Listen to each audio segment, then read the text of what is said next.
గణేశాయ నమః, శ్రీ సరస్వత్యై నమః, శ్రీ గురుభ్యో నమః. భక్తులారా, రామాయణంలో విశేషాలు చెప్పుకున్నాం. ఇందులో భాగంగా నేటి వరకు బాల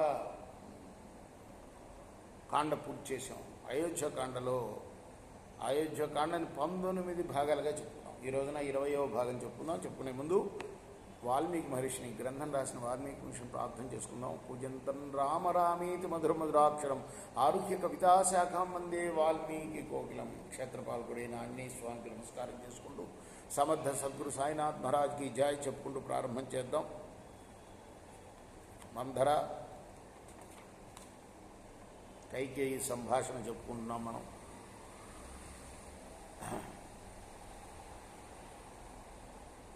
మందర గుర్తు చేసింది కైకేయికి ఇచ్చిన వరాలను గురించి.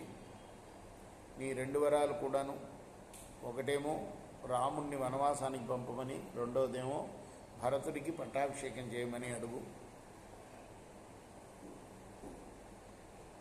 14 సంవత్సరాలు పంపు, 1-2 సంవత్సరాలు కాదు. ఆ సమయంలో నీ కొడుకు ప్రజల యొక్క హృదయాల్లో ప్రేమాప్యాయతలను సంపాదించుకుంటాడు, రాజ్యంలో స్థిరపడిపోతాడు.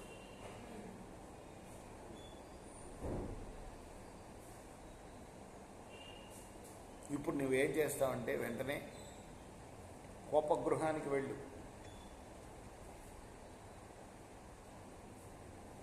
అప్పుడు రాజుల ఇళ్లలో కోపగృహం అని ఉండేది అనమాట. భార్యలు కోపిస్తే కోపగృహంలోకి వెళ్తారు. అది మలిన వస్త్రాలు ధరించు, కట్టిగా నేలపై పడుకో.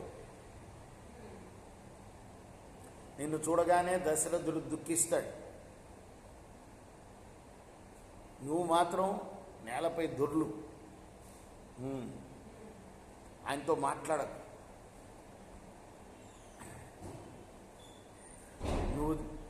నువ్వంటే ఆయనకి పిచ్చి ప్రేమ కాబట్టి ఆయన నీకోసం అగ్నిలో దూకమంటే దూకుతాడు. కోపించిన నిన్ను చూడజాలడు ఆయన. నీకు ప్రియం ఆచరించడానికి ప్రాణాలు కూడా విడుస్తాడు ఆ మహానుభావుడు. కాబట్టి నేను చెప్పినట్టు చేయి. నువ్వు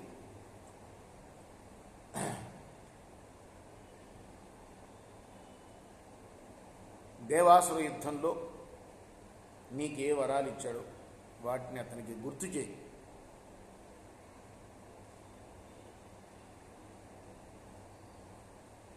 దశరథుడు స్వయంగా నిన్ను నేలపై నుండి లేవదీస్తాడు. నీకేం కావాలో కోరుకోమంటాడు. వెంటనే వరాలు అడుగు. రాముని 14 సంవత్సరాలు అరణ్యాలకు పంపు. భరతుణ్ణి ఈ భూమికి రాజుగా చేసుకో. అతన్ని అడిగి ఈ వరాలు పొందు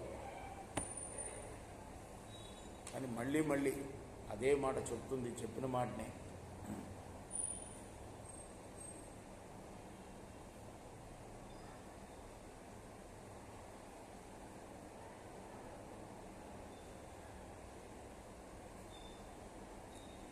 అనర్థమర్థరూపేణ గ్రాహిత సా తతస్తయా హృష్టా ప్రతీత కైకేయి మందరామిదమబ్రవీత్.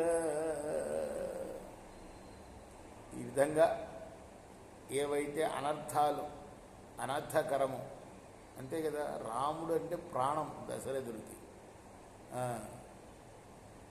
రాముణ్ణి వీడి ఉండగలడా కదా. కానీ ఈ విషయాల్ని అది కైకేయికి లాభకరం అయ్యేటట్టుగా మలిచేసింది, చెప్పేసింది.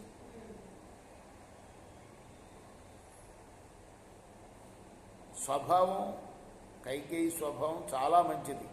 ఎన్నోసార్లు చెప్పింది మందరికే, నాకు రాముడు అంటేనే ఎక్కువ ప్రేమ భరతుడి కన్నా అని. అయినా కూడా మందర వాక్యాలకి లొంగిపోయింది, చెడుతో తొక్కింది దాని మాటలు విని. ఇంత మంచిదానివని నేను గుర్తించలేకపోయానే ఇన్నాళ్ళ నుంచి నిన్ను అంటుంది మందరని.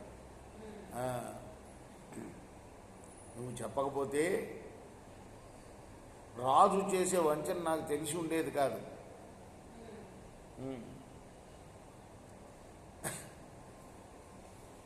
అంటూ దాన్ని మెచ్చుకుంటుంది. రేపు కొనసాగిద్దాం. కృష్ణార్పణమస్తు. సాయి.